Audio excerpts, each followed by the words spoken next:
So I want to start by talking about like the inception of what this show is, because I know a lot of people. This is one of Netflix's most popular shows now, and I don't know if everybody knows this, but this show didn't start as a Netflix original. And I remember it came out on YouTube Premium, which is what it's called now, but it originally was called YouTube Red when they were in like the scripted circle. And I remember subscribing to YouTube Red with my brother specifically for this show. So I've been watching this show literally since it came out in 2018, where I feel like a lot of people might have jumped on the bandwagon once it got to Netflix when Netflix acquired it. But for the people that are obviously watching this review, you know that this is a sequel series to the Karate Kid franchise, and the whole thing is just crazy. Like we know in the like these are grown men and teenagers, and now they're young adults playing teenagers that are fighting each other every day through the means of karate in 2024. And it's wild. We all know that, right? But Ella, I want to know first why you jumped into the show when you did, and what are your just like broad non-spoilery thoughts on so far what you've seen with season 6 on Netflix? Okay, so my dad was actually the one who introduced me to the show because I saw Karate Kid when I was like younger, but it didn't really. He showed me a lot of movies when I was younger from like the 80s or whatever when I was growing up. But then once it was coming to Netflix, he's like, "You guys have to watch this show. It's like this new sequel to the Karate Kid movies." And I'm like, "Oh, like didn't you show me that when I was a kid?" He's like, "You have to rewatch it." And like he was like annoyingly obsessed with it to the point where I didn't really want to watch it. Yeah. But then I did. I watched The Karate Kid again, and then I watched the second one, and then I started watching Cobra Kai, I guess, when it came out on Netflix. Mm-hmm. Unfortunately, I wish Season I had. 3, I feel like, right? So, yeah, so I guess I wish I discovered it a little bit sooner, but he's like, you're gonna like the drama with the kids and the romances and like all that stuff. I'm like, okay, like I'll give it a try, and I did, and I'm really glad that I did. And after 5 seasons of chaos, now we have season 6, which is pretty good. It's chaotic, but I'm excited to see what happens. I can't really like judge it fully yet. Yeah. But yeah, we're only a third of the way through what season 6 is going to fully encompass. Michael, what are your broad thoughts on Cobra Kai and your influence on the franchise in general? So I also kind of had a similar experience getting into Cobra Kai. I remember when it first came out, when it was the first 2 seasons. First 2 seasons were on YouTube Red, yeah.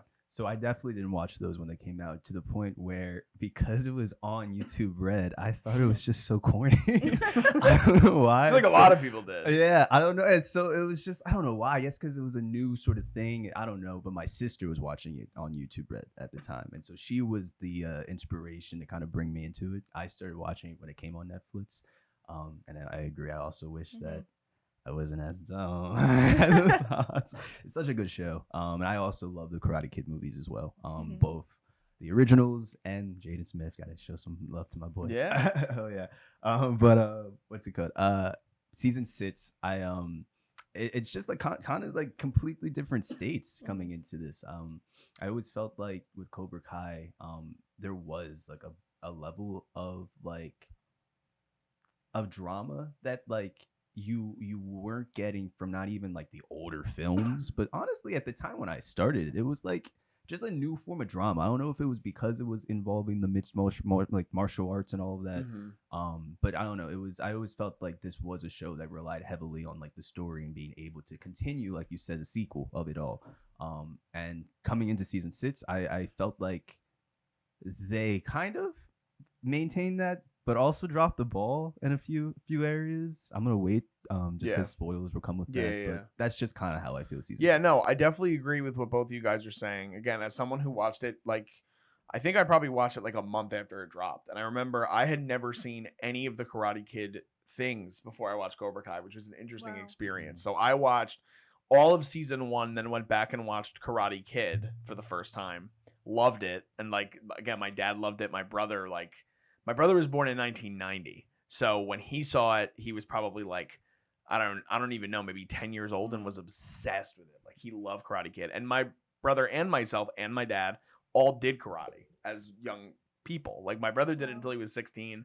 I did it till I was 12. My dad did it in his 50s. So it was just like that added another layer of it for me. And I agree with what you were saying, Michael, too, in terms of like the drama and the stakes were, it just felt different. Like it was more adult, but it still played off the nostalgia. And I think Mhm. we've gotten more of that as the seasons have gone on. Mhm. And to add on what you were saying, Ella, and what your dad alluded to, like, so much of what helps the show, I feel, is the relationships that are built.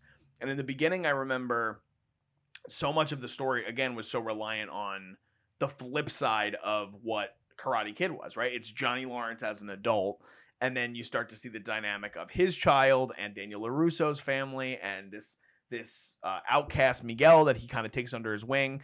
And it just keeps getting amped up and amped up and amped up. And now we're at this climax because we're at the final season